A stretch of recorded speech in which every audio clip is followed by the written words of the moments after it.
and looking at the aggregate, it's very interesting. We've got seashells, oyster shells, particular, in at about probably less than 5% volume at that size range, which is all material collected in a sieve above 6mm. But you see some lime material, product of the slaking process, and it's very porous on a very small scale. That indicates some violent exothermic reactions to produce a microstructure like that, boiling, physically bubbling the material. And we don't see that kind of microstructure develop in the modern calcium oxide pellet materials. We've also got grey pebbles, and we progressed down in scale to the slightly finer material above 2.5mm.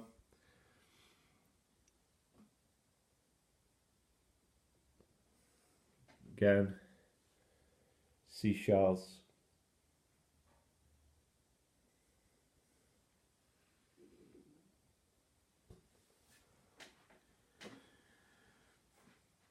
down in scale again, above 1.2mm.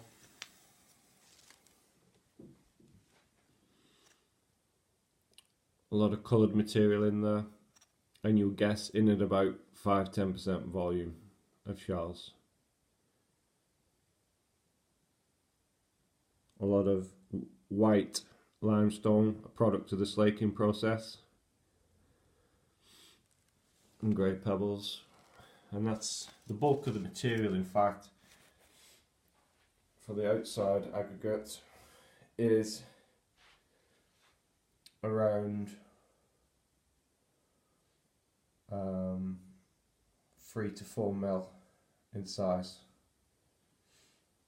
And then we progress down material collected on the 700 micron sieve.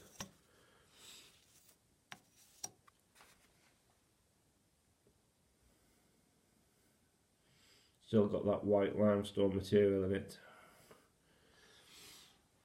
Finer again, and then finer again.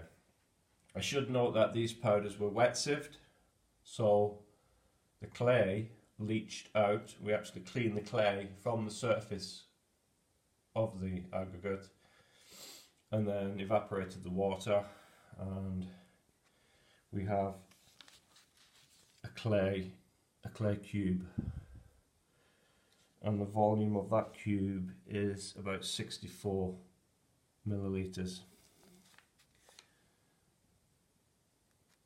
So 64 millilitres of clay, and the total volume of the aggregate comes to 747 millilitres. So of the order of about 10% volume of clay in the external render. Now, I'm going to be looking at the effect of what the clay does on the modern calcium oxide pellets.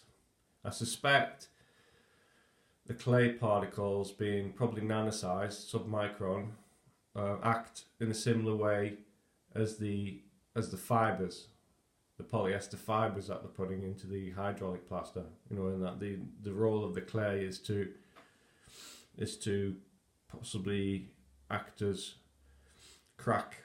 stop cracking in the material. So crack propagation, when the crack hits a clay particle, it forgets its direction, so the crack can't continue travelling in the same direction, and the crack doesn't extend itself in length.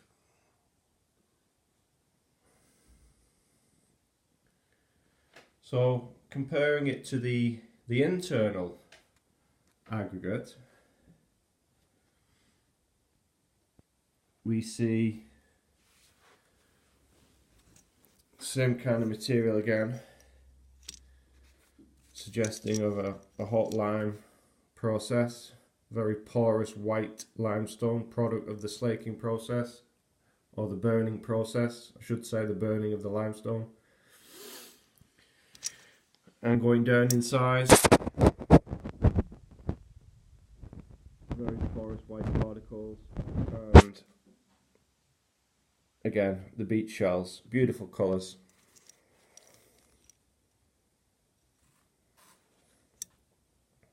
Of the order of about 10% by volume. Going down in size again,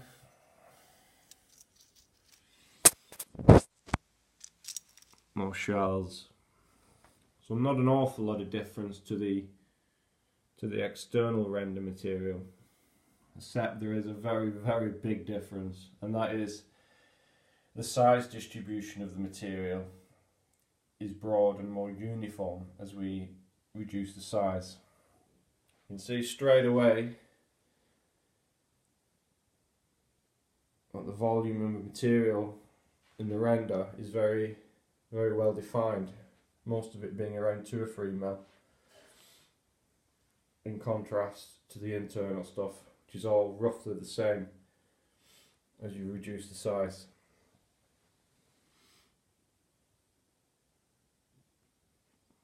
So again,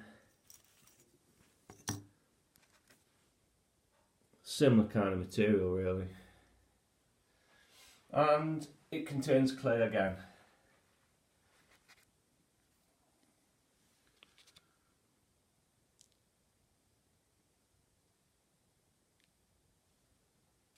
"27 millilitres of clay collected, and a total volume of aggregate of 263 millilitres. So again, about 10% of the material is clay. Now it's interesting to ask, where do we source the clay from if we were to try and replicate this aggregate material? How did they have the size control? How did they control the size of the two batches?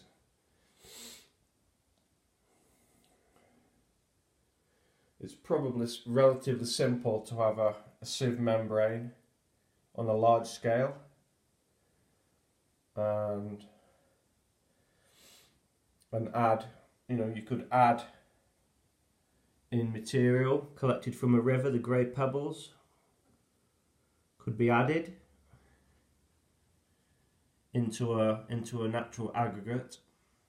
So if we were to call this our material that we've in the middle that we've collected from a beach, for example, we could then supplement that by adding pebbles and arrive at a material with a size distribution like that. So when we look at when we plot the size distribution out,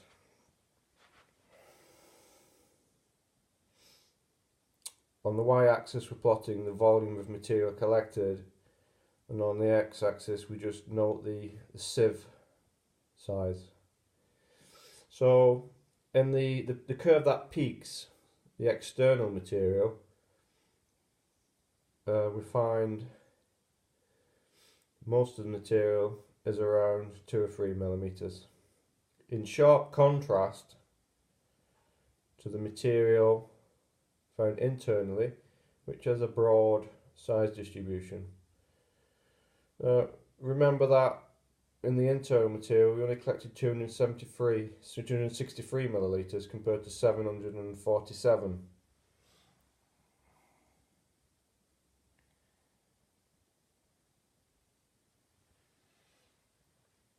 So straight away one could go from the internal aggregate, the lower curve, to the upper curve simply by adding river pebbles of sizes around 2 or 3 mil. say another 500 millilitres would take you from 263 to 763. That would get you roughly the material used for the external render. Now, with this aggregate, what I plan to do, which will be in my next video, is to look at the calcium oxide obtained from Buxton lime. And I measured the particles in that material, which was a granular material. It wasn't a super fine material, it was a granular material. And I found that most of the particles were about 2.5 mil, and then slowly falling down in size to about 200 microns. So we've got a nice range of particles in the quicklime, in the calcium oxide, which is good. That should assist mixing. It should actually assist that these smaller particles would mix well with the smaller ones here, and these in here, and so you see that it's necessary to have the quicklime. The calcium oxide. It's necessary that the particles in the calcium oxide should be smaller in an ideal world than the particles in the aggregate. That way it's easier to coat the aggregate with the lime binder. So you would probably mechanically mix the calcium oxide with the aggregate dry. So the mobility of the particles is at its maximum possible. And then you would think about adding the clay possibly.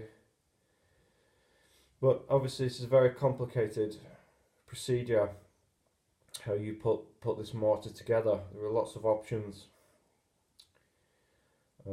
especially if you're involving an exothermic reaction. What effect does the heat have on the materials? So the sequence you add the materials together and the exothermic reaction and the consistency of the materials are all going to contribute to the final mortar and the application. So it's a very complicated setup, which no doubt requires great skill and experience in the decision making to have a successful render or a successful mortar or a successful plaster.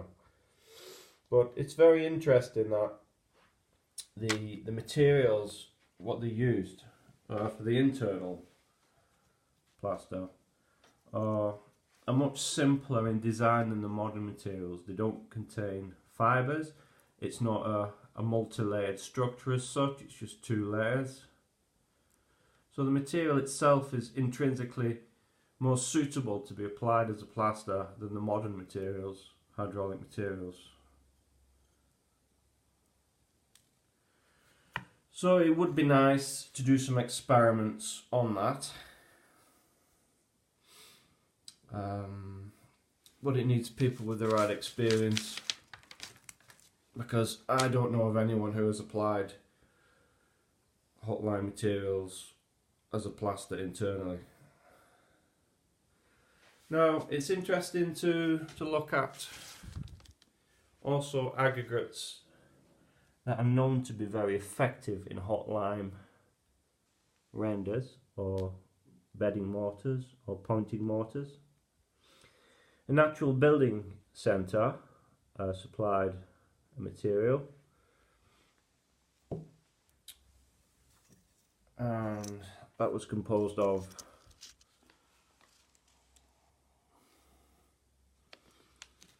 pebbles, mainly from a river. Nice 2:1 aspect ratio mostly, so good material to be compared with stuff from our island. Similar.